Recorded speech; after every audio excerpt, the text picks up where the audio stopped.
આજે સવારમાં આપણે જવાનું હતું ઓર્ડર લેવા માટે, તો આપણે 4:43 ઉઠી ગયા. સૌપ્રથમ ઉઠીને આપણે ફટાફટ પાણી મૂક્યું.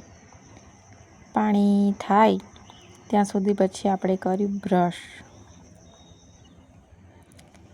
બ્રશ કરીને પછી આપણે મૂકી ચા.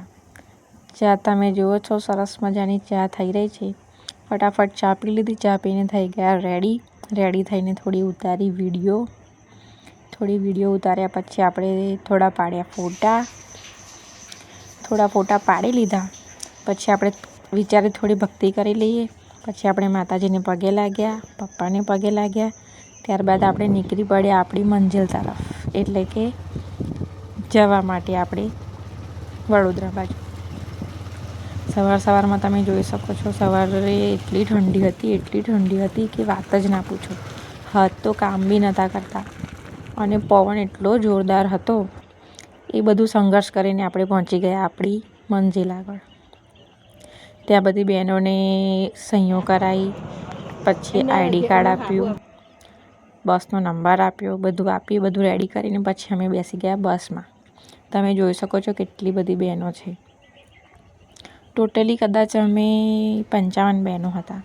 બધાએ બસમાં ફૂલ એન્જોય કર્યો. થોડો કરી લીધો, ત્યાર પછી થોડો નાસ્તો પણ કર્યો. બધાને તમે જુઓ છો, બધાને મેડમ નાસ્તો આપે છે. સરસ મજાનો નાસ્તો હતો. નાસ્તામાં હતા થેપલા, અથાણું અને મોહનથાળ. આ બધો નાસ્તો કર્યા પછી બધાએ ફટાફટ નાસ્તો કરી લીધો, કેમ કે સવારમાં વહેલા ઉઠેલા, કશું ખાધું નહોતું. નાસ્તો પત્યા પછી અમે નીકળી પડ્યા વડોદરા. અમે વડોદરા એન્ટર થઈ ગયા. દીનદયાળ ઉપાધ્યાય હોલ હતો ત્યાં તેનો હોલનું તમે જોઈ શકો. આ નીચેનો હોલ છે. ત્યાં અમે થોડી વાર ઊભા રહ્યા. ત્યારબાદ અમે ઉપર ગયા. ઉપરનો નજારો એટલો જોરદાર હતો કે વાત જ ના પૂછો. અમને લાગતું જ નહોતું કે અમે કોઈ હોલમાં છે. અંદર જઈને તો એવું જ લાગે જાણે આપણે કોઈ થિયેટરમાં મૂવી જોવા માટે આવ્યા હોય. એટલી સરસ સીટો, એટલું સરસ ડેકોરેશન કરેલું, બધું સરસ મજાનું હતું.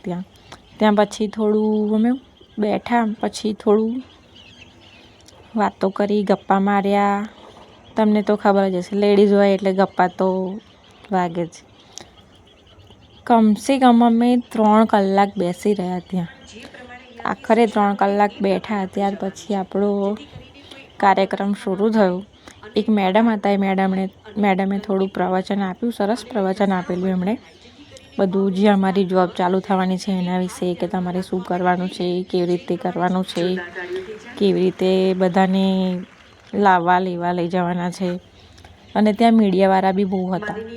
બધા જ મીડિયાવાળા હતા ત્યાં પછી આપણે શ્રી ભૂપેન્દ્રભાઈ પટેલનું પ્રવચન સાંભળ્યું. એ અમને અહીંયા ચાલુ તો જો કે હતું ગાંધીનગરમાં, પણ અમને અહીં ઓન સ્ક્રીન બતાવતા હતા, કેમ કે બધી જગ્યાએ તો એ જઈ શકે નહીં. એટલે એમણે ગાંધીનગરમાં એમનું ત્યાં હતું એ બધું બતાવ્યું. આ ત્યાંનું જે ચાલુ છે ગાંધીનગરનું સ્ક્રીન રેકોર્ડિંગ અમને લાઈવ બતાવતા હતા.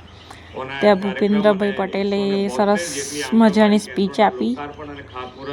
એમણે પણ એવું જ કહેતા હતા કે આટલી બધી બહેનો શાંત છે એ બહુ મોટી વાત છે. આટલી મોટી સંખ્યામાં જે બહેનો છે છતાં પણ બિલકુલ અવાજ નથી થતો, એવી જ રીતે વાતો બધી કરતા હતા. ત્યાં પછી અમે થોડું કામની પણ વાત કરી, થોડુંક સારું અમને સમજાયા. બધું સરસ વાતો કીધી અમને. પછી બધું બતાવીને અમને પછી આપ્યું અમારું નિમણૂક પત્ર આપ્યા બાદ અમે ગયા જમવા માટે. પણ જમવામાં એટલી ભીડ હતી, પગ મૂકવાની જગ્યા નથી. એટલે એ વિડીયો તો મેં ઉતાર્યો જ નથી. પછી જમીને અમે પાછા આવ્યા, થોડું ફર્યા, થોડા ફોટા ગ્રુપમાં પાડ્યા. પછી અમે નીકળી ગયા ઘર તરફ જવા માટે. પછી પાછા જતાં અમે બસમાં બેસી ગયા. બસમાં બેસીને અમે થોડો ઉતાર્યો વિડીયો, જોઈ શકો છો તમે. Bye bye Vadodara. હવે મળીશું પછી કોઈ મીટિંગમાં કે કોઈ તાલીમમાં આવીશું ત્યારે. Bye bye guys. Radhe Krishna. જય શ્રી